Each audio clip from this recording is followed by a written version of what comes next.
want you to imagine what this land looked like back 150 years ago.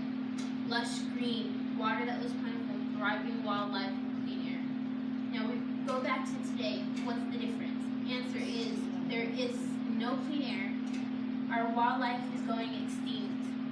Our water is disappearing. The several needs that the NRDC, the Natural Resource Defense Council, tries to make better are these 3 points: water, air, and food. I will talk about these solutions, and in my conclusion, I will express the severity of our consequences as our needs are not being met. I'm critical on talking about this topic because I have a passion for conservation as well as my degree in natural resource management. My speech is to persuade you to take action by volunteering and support the National Resource Council Defense and to make our world cleaner and beautiful place again. So, food, water, and air. What will happen if we don't have them?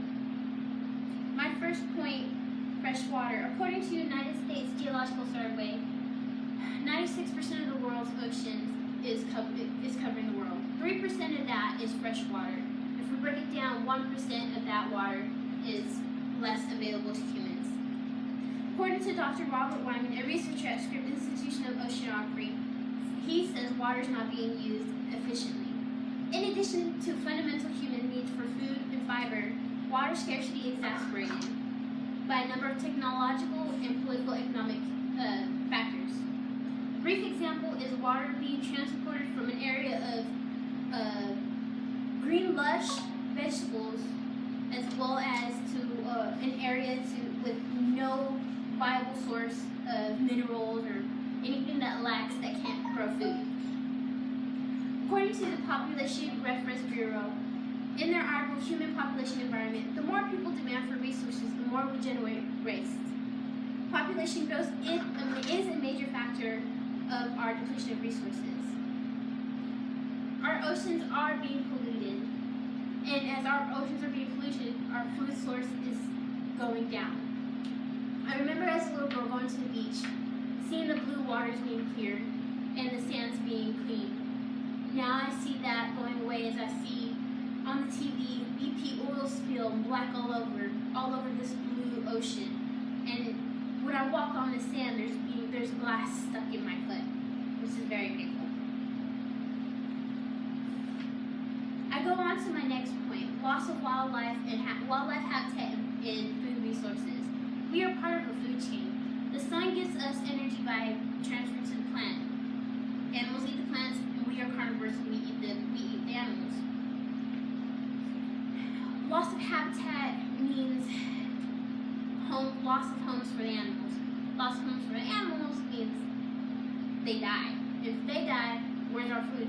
What are we gonna eat?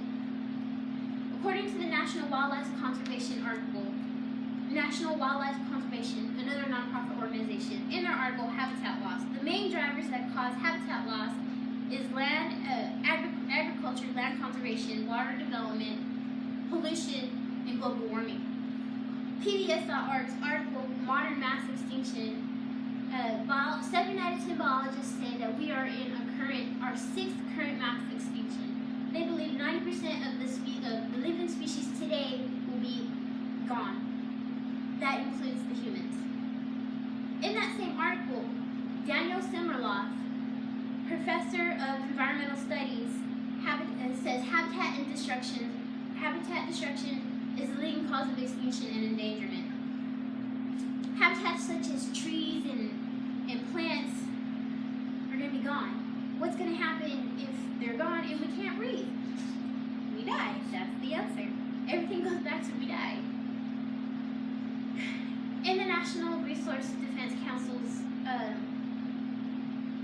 they've been around for about a long time, since the Clean Air Act, which was passed in the 1970s. That's about 40 years. Are we 40 years too late to clean up the air? In the NRDC's article, global warming, allergies, diseases, outbreaks, and spread of pathogens become more favorable and more higher as pollution increases. Fossil fuels in our air thins out the ozone layers and is a cause for global warming, and that leads to sea transgressions. Rises in oceans also means less than that 1% of water is going down. We won't have access to water anymore. I call for a plan of action. Any little thing to do, any that you can do to help our Earth become better can make a huge difference, big or small. It can be as big as donating money, which you can do at this website right here, nrdconline.org/donate. Money that goes to them helps speakers on behalf of this organization speak on behalf of preservation, conservation, teaching others to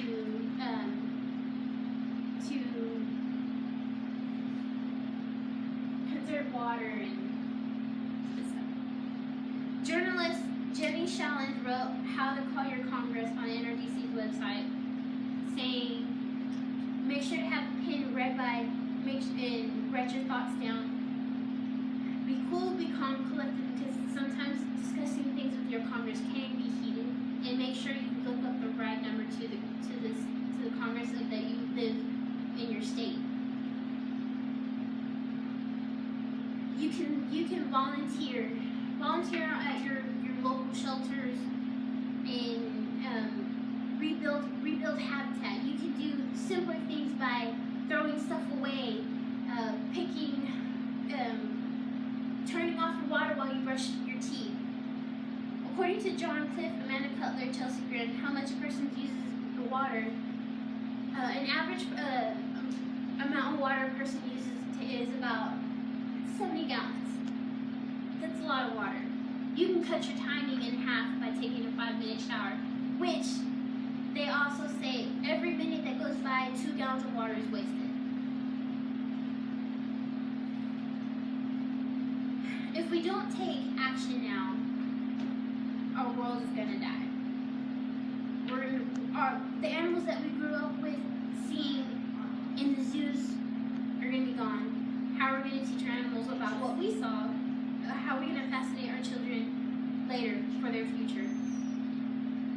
I urge you to take part in volunteering in this organization.